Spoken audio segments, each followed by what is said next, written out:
안녕하세요. 플러스 정형외과 MC 민입니다. 누구나 자연스럽게 오는 고통, 무릎 통증. 이 무릎 통증에 대해서 이야기를 들려주실 우리 김충현 원장님을 모셔보도록 하겠습니다. 안녕하세요. 저 송도 플러스 정형외과의 관절 특화센터 김충현 원장입니다. 반갑습니다. 원장님 누구 좀 닮으신 것 같은데 누구 닮지 않았나요? 커카요? 그 되게 귀여운 동물이잖아요, 그죠? 네. 웃는 게 예쁜. 우리 원장님 그렇다는 얘기겠죠? 좀 실제로 무릎 통증 때문에 그 병원에 오시는 분들 많으시죠? 정말 많은 분들이 병원에 오시는데요. 외상이나 급성 통증 때문에 오시는 분들도 있지만 주로 이제 마모나 노화에 의해서 관절염 때문에 오시는 분들이 정말 많습니다. 그래서 오늘 말씀드리고자 하는 게 그런 관절염 치료 방법 중에서 하나인 자가골수 줄기세포 주사에 대해서 말씀드리려고 합니다. 그 무릎 관절이 마모가 되는 이유가 뭐예요? 단순 노화에 의해서도 마모가 되기는 하는데 네. 이제 생활 습관이라든지 잘못된 운동을 반복하는 등 그러한 요인들이 개인마다 차이를 만들게 되고 또 쪼그려 앉는 자세 이런 것들도 마모를 악화시키는 요인 중 하나입니다. 막 방 닦을 때 쪼그려 앉아 있고 막 그런 게 좀 반일을 하신다든가 그런 분들이 되게 많아요, 진짜. 아무튼 그래서 그 오늘 줄기세포를 얘기해 주신다고 하셨는데 인공관절 수술은 많이 들어봤는데 줄기세포 그러면 되게 낯설어요. 저는 약간 막 DNA 막 그런 게놈 프로젝트 막 그런 게 생각나거든요. 그 줄기세포라는 게 정확히 뭔가요, 원장님? 줄기세포라는 것은 아직 분할을 하지 않은 몸의 어떠한 조직으로도 분할할 수 있는 세포를 말합니다. 분할하는 것은 그 세포가 위치한 곳에 따라서 연골에 있으면 연골세포로, 피부에 있으면 피부세포로 변화하는 것을 얘기합니다. 엄청 좋은 거 아닙니까? 그럼요. 줄기세포 좋죠. 줄기세포는 이 엄마 뱃속에 있을 때 태아일 때만 존재하는 거 아닌가요?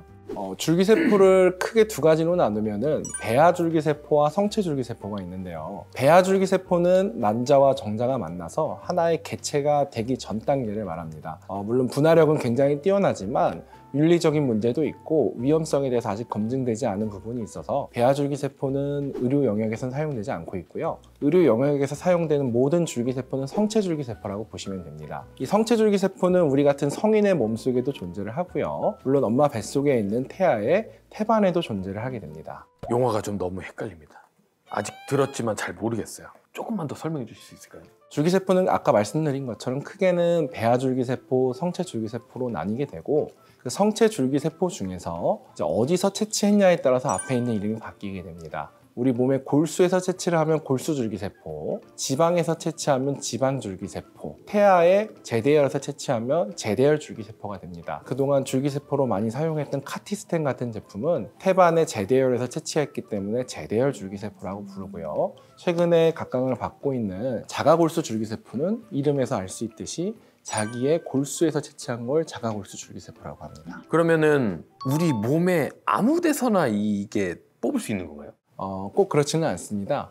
의료에 사용하기 위해서는 어느 정도 양 이상의 줄기세포가 얻어져야 되는데요. 주로 긴 뼈 아니면 큰 뼈에 많이 존재를 하게 되고요. 그리고 또 안정성도 필요하기 때문에 보통 골반뼈에서 많이 채취를 하게 됩니다. 그 최근에 자가골수 줄기세포가 주사치료로 많이 시행된다 그런 얘기를 해주셨는데 이거는 어떤 치료인가요? 그동안 비맥이라는 이름으로 많이 시행되었던 치료이기도 하고요. 전 세계적으로는 이미 많이 시행이 되고 있는 치료입니다. 그런데 이번에 우리나라에서 주목을 받게 된 것은 23년도 7월 11일에 보건복지부에서 신의료기술로 지정을 하게 되면서 이슈가 됐고요. 신의료기술로 지정을 받았다는 것은 그 안정성과 효과에 있어서 어느 정도 인정을 받았고 장기적인 추시 결과는 관찰할 필요가 있다라고 의미를 하는 것 같습니다. 근데 이번에 더 각광을 받게 된 이유는 그동안의 줄기세포 치료는 항상 수술이 필요했습니다. 근데 이번에는 주사 치료만으로도 그 효과를 인정받게 됨으로써 환자분들 입장에서는 훨씬 간편해졌기 때문에 더 많은 문의를 하고 계신 것 같습니다. 그러면은 병원에 와서 이제 주사만 딱 맞고 가면 되는 건가요?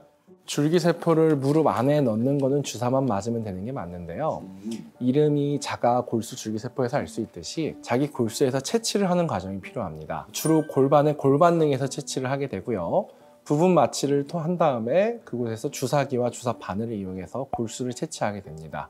그다음 한 15분 정도 원심 분리를 해서 줄기세포만을 추출하게 되고 그거를 다시 무릎 안에 넣게 됩니다. 총 해서 한 30분에서 40분 정도의 시간이 소요가 되고요. 물론 당일 입원해서 당일 퇴원하는 것도 가능은 하지만 채취한 부위에서 통증이 있을 수 있고 혈종이 간혹 생기는 경우도 있기 때문에 하루 정도는 입원을 해서 경과 관찰을 하고 퇴원하기를 추천해 드리고 있습니다. 그렇게 간편하게 이제 치료할 수 있는 건 좋은데 아무래도 환자 입장에서는 이게 안정성이나 효과에 대한 그런 의문점이 좀 있을 수 있잖아요. 똑같이 괜찮은가요? 효과나 안정성이?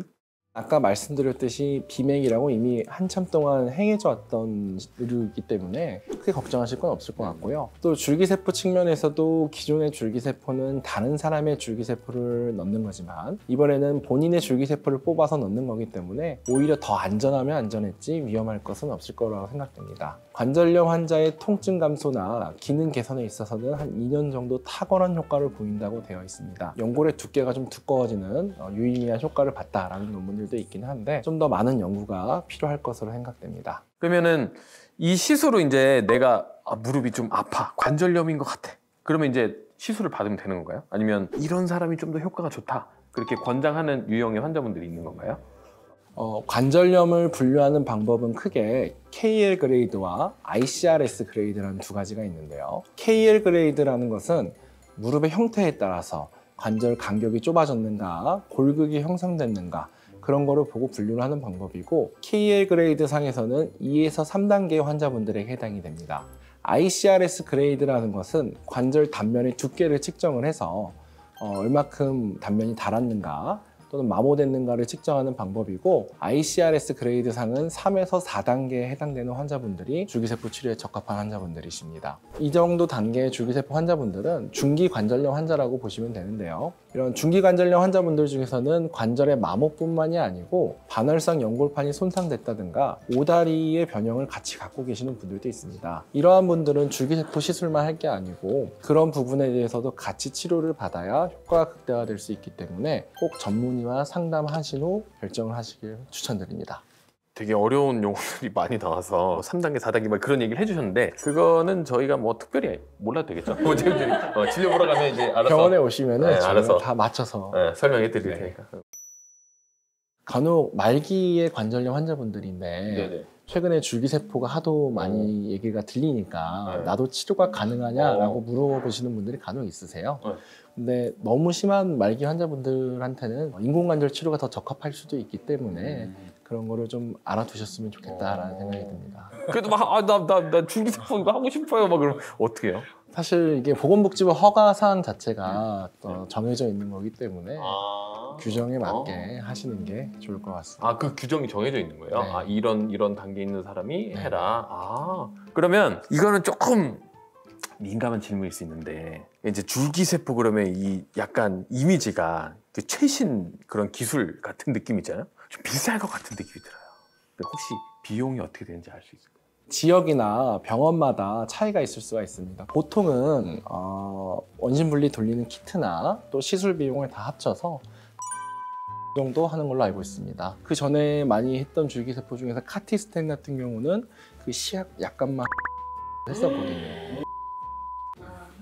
가격은 한 3분의 1 정도 되는 거라고 생각하시면 되고 이제 그 이유가 그 전에 카티스텐 같은 경우는 다른 사람이 제대로 해서 채취를 해와야 되고 또 그걸 공장에서 가공을 해야 되기 때문에 비용이 더 들었는데 이건 아무래도 본인의 골수에서 빼서 그 자리에서 바로 원심분리를 하기 때문에 비용이 좀 저렴해지지 않았나 생각이 듭니다. 그 줄기세포 시술에 대해서 고민하시는 분들이 있을 것 같아요. 이걸 하는 게 좋을까? 고민하고 계신 환자분들을 위해서 원장님께서 한 말씀 해주시면 감사하겠습니다. 관절염 때문에 계속 고통받고 있거나 일상생활이 불가능한데 기존의 주사 치료에는 효과가 없고 인공관절 수술 같은 걸 할 단계는 아니고 또 사정상 그걸 할 상황이 아닌 환자분들에게는 새로운 치료법이 될 수가 있습니다. 또 그렇다고 해서 줄기세포 시술이 모든 거를 관절염을 완벽하게 치료하고 젊었을 때의 관절로 되돌리는 그런 환상은 좀 과한 것 같습니다. 그러니까 꼭 주변에 전문의와 상의를 하시고 그다음에 가장 적합한 치료를 선택하신다면 관절염 때문에 고생하지 않고 행복한 삶을 누리실 수 있을 거라고 생각합니다. 자, 이어서 상금, 모금 퀴즈 시간입니다. 자, 퀴즈를 드릴 거예요. 총 3문제. 첫 번째 문제 나갑니다. 줄기세포 시술에 나이 제한이 있을까요? 정답. 네, 정답. 없습니다. 원장님 정답인가요? 정답입니다. 정답입니다. 네. 이런 내용이 있었나요, 원장님? 제가 말한 내용은 없는데 내용이 없는데. 50% 확률을 잘 찍어주신 것 같습니다. 줄기세포 주사 치료에 나이 제한은 없는데요. 물론 나이에 따라서 그 원심분리에서 나오는 줄기세포의 양의 차이가 있을 수는 있습니다. 근데 이건 꼭 나이뿐만이 아니고 개인마다의 차이가 있을 수 있기 때문에 이러한 점은 좀 더 연구가 돼야 될 부분이라고 생각을 하고요. 이번에 보건복지부에서 승인한 그 기준에는 나이 제한은 따로 있지는 않습니다. 자, 이거는 저 맞출 수 있을 것 같아요. 두 번째 문제. 자가골수 줄기세포는 꼭 수술이 필요하다. 수술이 필요하지 않습니다. 원장님 어떻게 되죠? 정답입니다. 정답입니다. 벌써 두 문제 정립됐네요. 자가골수 줄기세포 시술은 수술은 필요하지 않고 주사기로 채취해서 주사기로 넣으면 됩니다. 근데 간혹 줄기세포 시술과 상관없이 관할성 연골판에 손상이 있거나 오다리가 있으신 분들은 그러한 수술과 병행해서 시행될 수도 있기 때문에 같이 할 수도 있고 줄기세포 시술만 할 수도 있습니다. 줄기세포만 할 때는 필요 없다. 네. 그거는 원장님이 알아서 해주실 거다. 이거는 맞출 수 있을지 모르겠네요. 이 문제는 굉장히 어려워요. 자, 2023년 7월 신의료기술로 허가된 뭐 적어놨어요? 공부 열심히 하셨네. 좋아요. 자, 자가골수 줄기세포 시술의 대상은 ICRS 그레이드 상과 KL 그레이드 상의 몇 단계에 해당될까요? 정답. 네. KL 그레이드 같은 경우에는 2, 3단계. 네. ICRS 그레이드 같은 경우에는 3, 4단계. 자신 있게 말씀해 주셨는데요. 원장님 정답인가요? 정답입니다. 아, 정답! 예상치 못한 분이 정답을 말씀해 주셨습니다. 이 세 개의 문제 중에 세 문제를 맞추셨기 때문에 한 문제당 원래는 4만 원이 적립되는데 오늘은 첫날이기도 해서 한 문제당 10만 원. 그래서 총 30만 원이 적립되었습니다. 아, 네. 이거 근데 적립은 원장님이 해주시는 건가요? 전 처음 들어봤는데요. 오늘은 줄기세포 주사에 대해서 알아봤는데요. 오늘 이렇게 좋은 정보 알려주신 김충현 원장님께 다시 한번 박수 부탁드리겠습니다. 퀴즈 플러스는 다음에도 더 유익하고 좋은 정보로 찾아뵙도록 하겠습니다. 퀴즈 플러스 또 봐요. 안녕. 제발.